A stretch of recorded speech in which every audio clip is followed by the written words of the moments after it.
Here we go. Let's try it. Yes, we're recording. All righty, we're recording. Awesome. All right, so you're going to be my first person that I'm interviewing for this great idea that I've had. All right, So you're sounds the good. guinea pig. All right.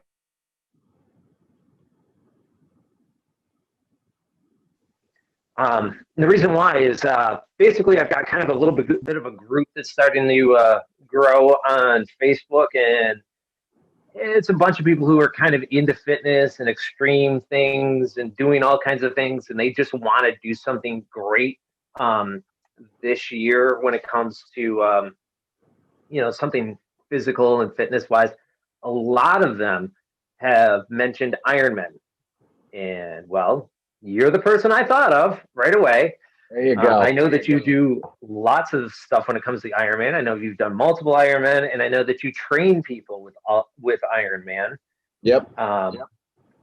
And I don't know if you want to give me a little bit, tell people, because a lot of people that are in there don't know who you are. So I figured maybe you want to tell us a little bit about you, what you do, and what trainings you offer, or whatever thing like that.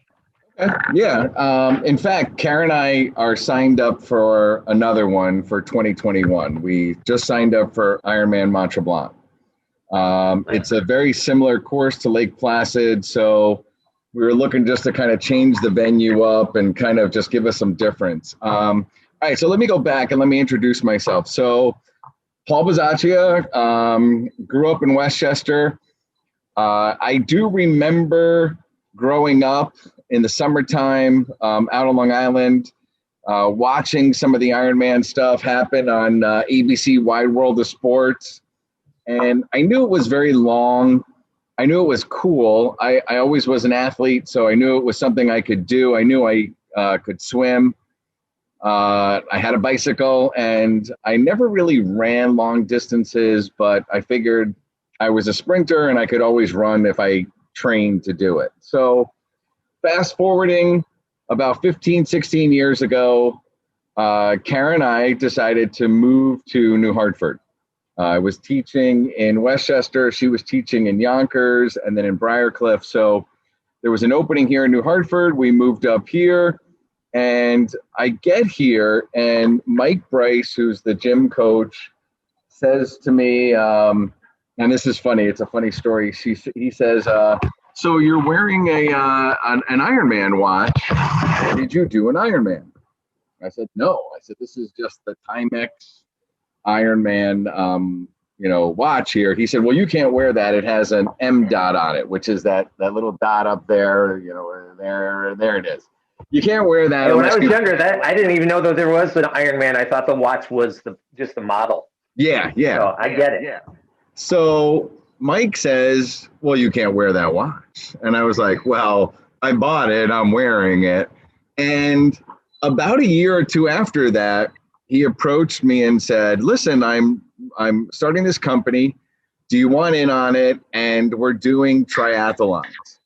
And I said, well, I like the idea. I'm not going to get in on the company with you, but I'll sign up for one. So Karen and I had done one in Connecticut several years before. I think we trained for 20 minutes for it. She said, do you want to go for a swim, bike, and run? So we swam around. We swam around the lake, went for a quick bike ride, and then we got off. We ran down the road and back and figured we were good. So it was a sprint. We did it. I think I remember walking part of the bike and most of the run, but we had a blast. Kara got, I think, first place in her age group. And her friend got second place. So we had done one. We kind of knew what we were doing. So we signed up for Mike's, and the rest is kind of history. Since then, that's kind of been a good portion of our lives. Okay. Training wise, we've gotten to the point now where we have our own company called Black Dog Sports, where we train people for the swim portion. A couple times a year. I mean, this is all pre-COVID. We actually hold a seminar at pools around New Hartford, and you can sign up for those seminars, and we will teach you how to be a better swimmer. We're not looking to teach people how to swim. We want to teach people how to swim for a triathlon, how to be a better swimmer, lower their times, better form, and that kind of stuff. So more just like practical, this is what you're going to do for a distance swim. You're not going to go out and do a, I don't know, 500 meter free or breaststroke or whatever. I can't imagine a 500 meter breaststroke, but hey, yeah, you can do it. I mean, what we're working on is the long term. 2.5 or 2.4 miles is not a sprint. And a lot of people don't have good form when it comes to swimming. They can swim, but maybe they're swimming 100 meters in 2 minutes. And if they increase their form, they could knock off, 10, 15, 20, maybe more seconds. Karen and I notice a lot of people who aren't regular swimmers, they drag their feet, they're putting their hands in and early and coming through, and there's just a lot of mistakes happening, and you want to be as efficient as possible in an Ironman. It really is about being efficient. It's not a sprint, it's an all-day event, and we say it's burning matches, and what you don't want to do is burn matches where you don't have to. You want to save those matches for the end of the race when you need that extra energy, effort, and whatever it might be. And if you're working hard in the swim, you're already putting yourself behind on what's probably going to be a 13, 14, or 15-hour day. So, yeah. Yeah, that's work. Now, a couple of questions I did have. We can get back to the training part, but yeah, sure. A couple questions I did have, because I know that's part of the thing.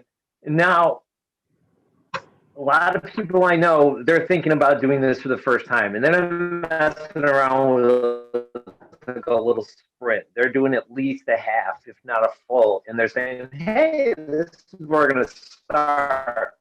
I don't know if I would start there, but I understand the level of about a very long run. You're looking at a marathon run with a hell of a bike ride and a hell of a swim.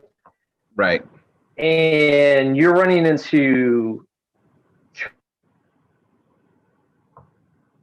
terrain issues, point of contact on the bike issues, fueling. You have to eat while you're running. That is a skill in itself. Any advice for those people? Yes. So if you want to get a feel for a triathlon, I highly recommend starting off with any number of either the sprint or the Olympic distances. A sprint is going to be usually, a 500 to 800 meter swim with a 12-mile bike ride and a 3 to maybe 4-mile run.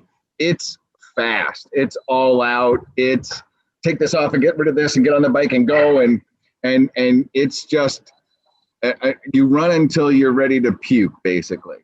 The Olympic, double those amounts. So you're looking at 800 to 1600 swim, 2 loops in the bike. Olympic distances are usually 22 to 24 miles, and then your run is going to be 4 to 6 miles. It's still a sprint-ish. You're still moving pretty quick, but remember you're doing basically 2 loops of the sprint course. So you got to save yourself a little bit of planning. So instead of finishing in an hour, you're finishing in 2 hours, 2 hours 10, 2 hours 20. And that brings me to the half Ironman.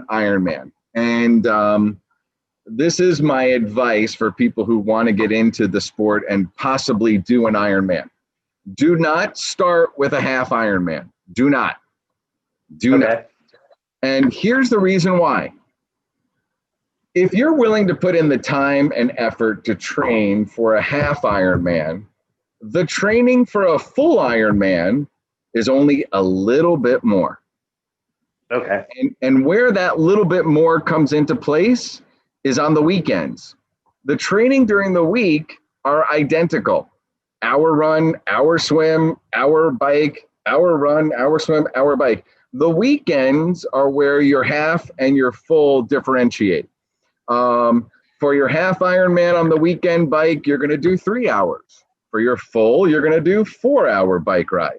Well, if I'm only spending another hour on Saturday training for the full, and there's an hour difference on my Saturday, why would you train for a half? Why not just put in an extra hour and go for the full?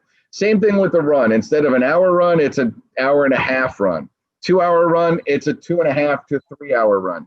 Now, again, you are going to do an hour, 2 hours, 3 hours more on the weekend, but that's over 30 weeks. So training for Ironman Lake Placid end of July starts basically January 1st.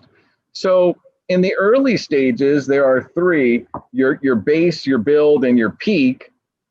The differences are nominal. There may be an hour difference in that base phase, maybe 2 in the build, and maybe 3 to 4 in the peak phase. So I've often heard people who did a half afterwards figure out that they don't know why they trained for the half when they could have just put in a few more hours weekly and just went for the full and went for it. So I do recommend, if you're thinking of a full, don't start with a half. It really, training wise, doesn't make sense.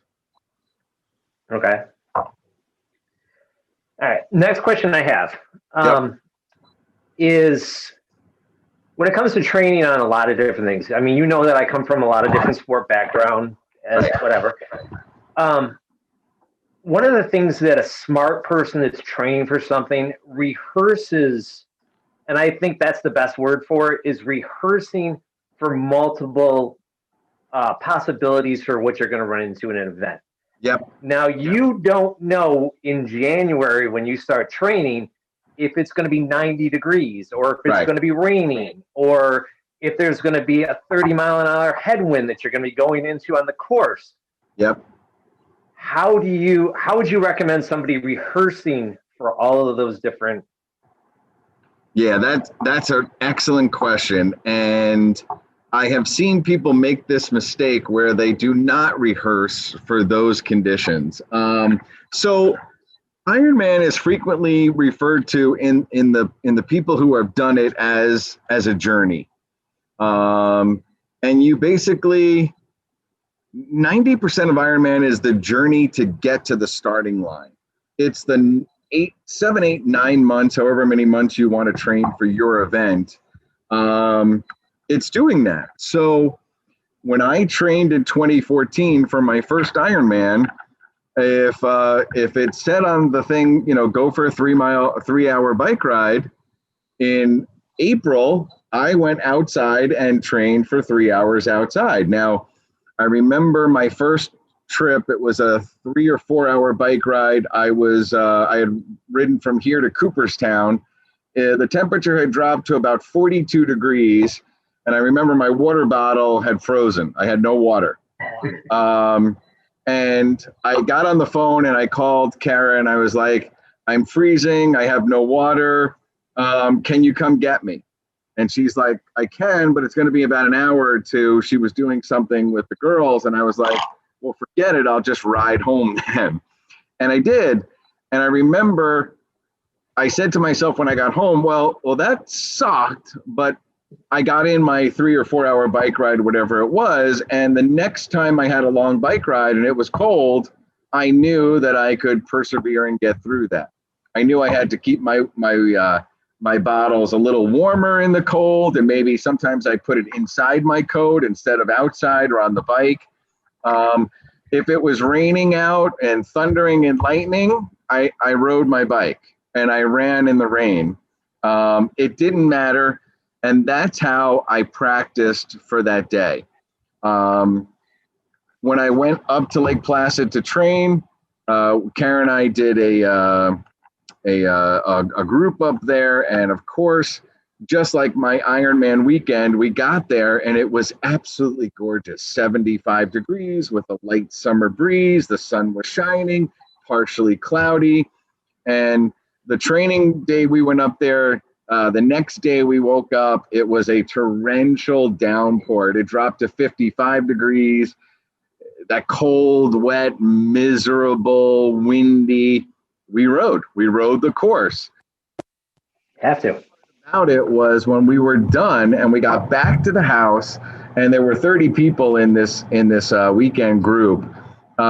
It was great sitting around. We started a fire in the house and we sat around this fire and just kind of relived our individual misery with each other. But the beauty of it was, for me in 2014, I was out of the water in about an hour. And literally, as I got out of the water, this torrential downpour started. And the funny story here was, I decided that I was not going to wear my tri kit in the water because I didn't want to start the bike wet. So I wore my bathing suit under my wetsuit. So I rush over to the oval, I go into the tent, I change out of my wetsuit, I take off my wet bathing suit, I spent time putting on my tri kit, I step out of the tent, and I'm like, yes! And it was a torrential downpour. Before I got on my bike, I was back to being as wet as I was when I got out of the water.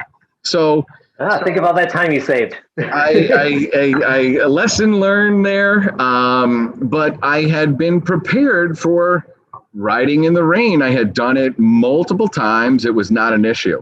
And the same thing with the wind, the hills. I had basically the journey of the 8 months that I trained. I had seen it all. I had seen snow, wind, rain, and some 90-degree days, and felt that I was pretty prepared for everything but snow in July. And I haven't seen that yet, but I'm prepared for it if we have it. There you go. Let's see, what else can I think of? It really is the journey. I mean, the journey part, you can do it on your own. We have a group of people. There's probably 12 of us in this area, and we don't do it all together. We all train separately, but we meet up on runs and meet up on bike rides and meet in the pool. And there's this great camaraderie to know that we're all doing the same thing. There is some misery in the training, but it just makes the day of the event so much more beautiful. Well, that's something I also notice about a lot of things when it comes to these real effort sports and endurance things, is there is, A, it is about a journey. B, it does seem like there's also, unlike other sports where it's like, hey, I'm going to beat that guy. I'm going to do this, and I've got this. There seems to be this kind of a change that happens where people are like, yeah, I'm going to beat that guy. I know, but I don't want that guy to fail either. You know what I mean? It's like, I see, when I hear about people who are like going, hey, you know what? This is your first run. Have you tried salt tablets? And they're like, no, I don't even know about them. And it's like, well, here you go. Take these every 3 hours. It's like, who would have thought? I mean, it's not something you see in a lot of the sports that people, play a lot of these things. They actually sit there and like, yeah, they do at one point might say, hey, you know what? We're coming down to the end. This is where I want to crush it. But you also think, hey, it's a journey for all of us. And that's something I think is great when it comes to that. I've seen it on some of the Spartan stuff. I've seen it, especially the longer stuff. Shorter stuff can be a little like, I'm going to grind through this and I'm getting over that obstacle. And if you're in my way, you're just another obstacle. The longer ones, suddenly it's like, all right, I got it. I've actually seen people turn around and go, no, you got to do it like this. And this is how you get it over. Yeah. I think that's great. So part of the Ironman mantra is that anything is possible. And I'm actually going to flip the camera around so I can show you a picture on my desk here. And what this picture is it's the finish line in 2014. And it's exactly what you just said. Everybody comes back to the finish line at midnight to root on those people who are just about to finish in those final few seconds. So let me see if I can show it to you here. So that is the finish line at midnight.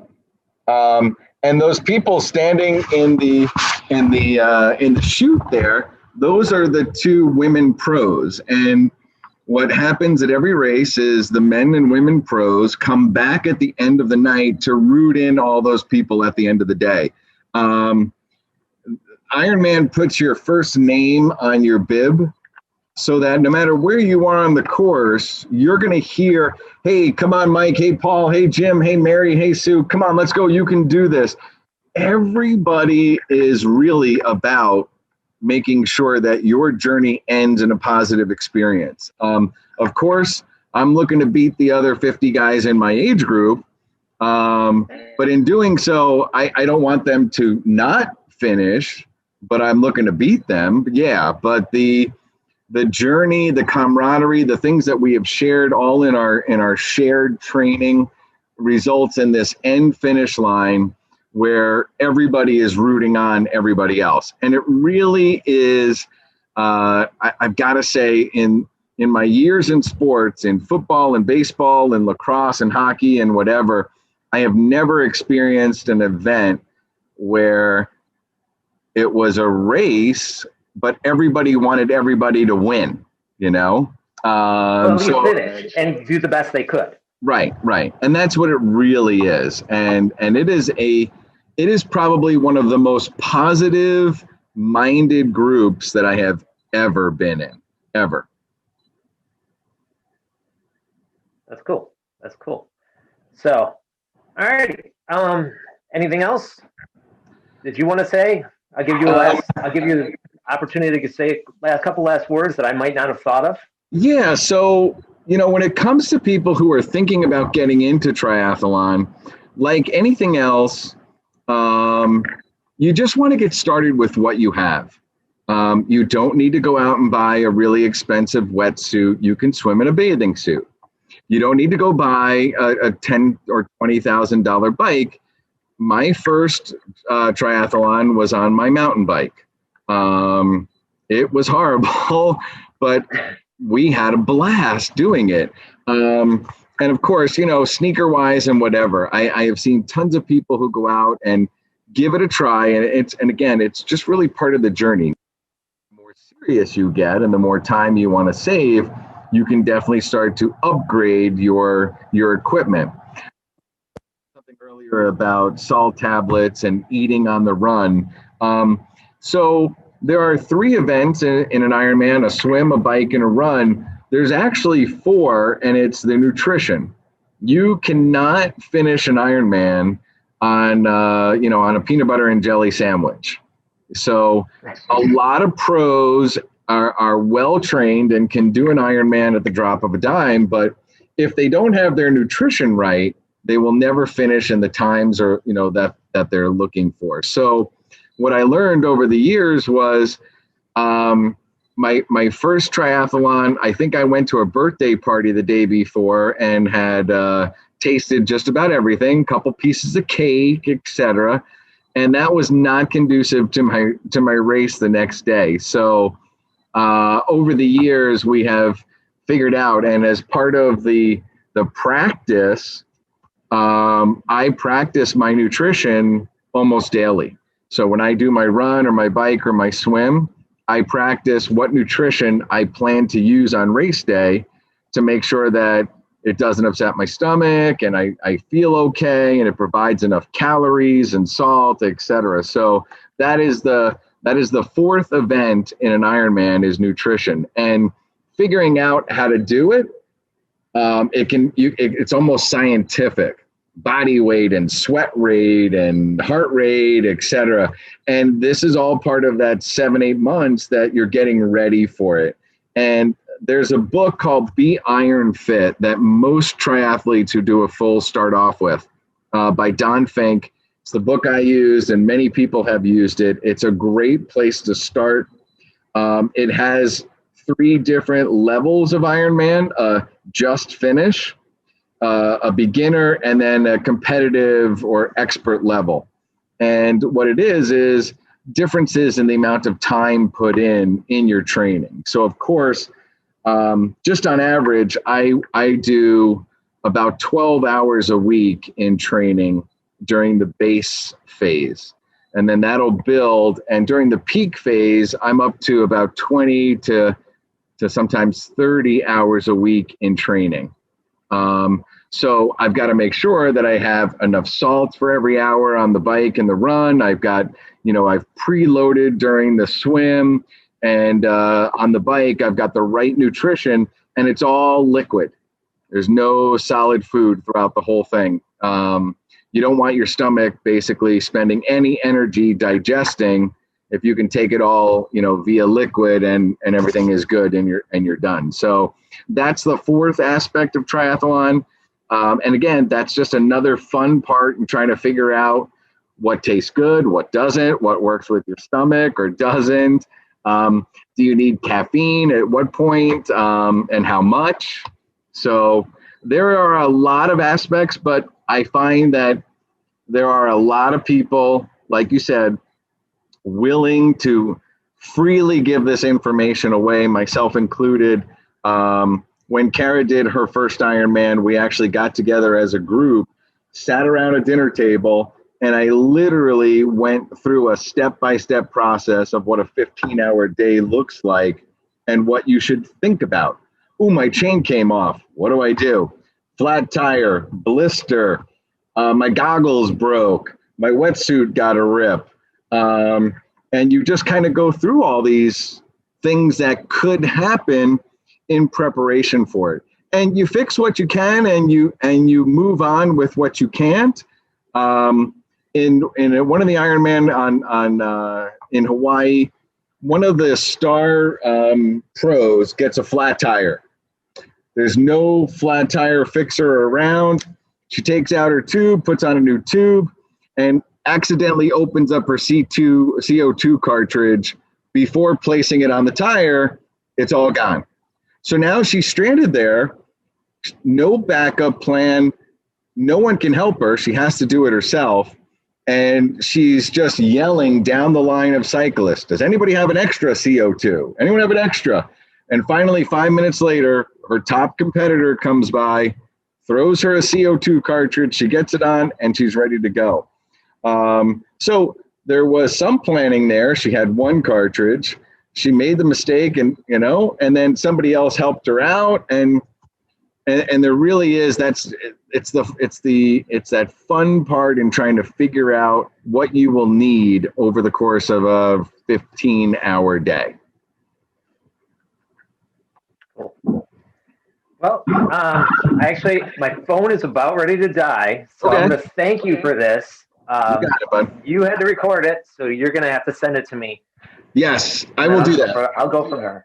So, all right. Once again, thank you so much. Yes. I will be in touch with you, and I'll share with you what I'm going to share with everybody else. So sounds good. Great, Mike. Again. Thanks. All righty. I'll see you later.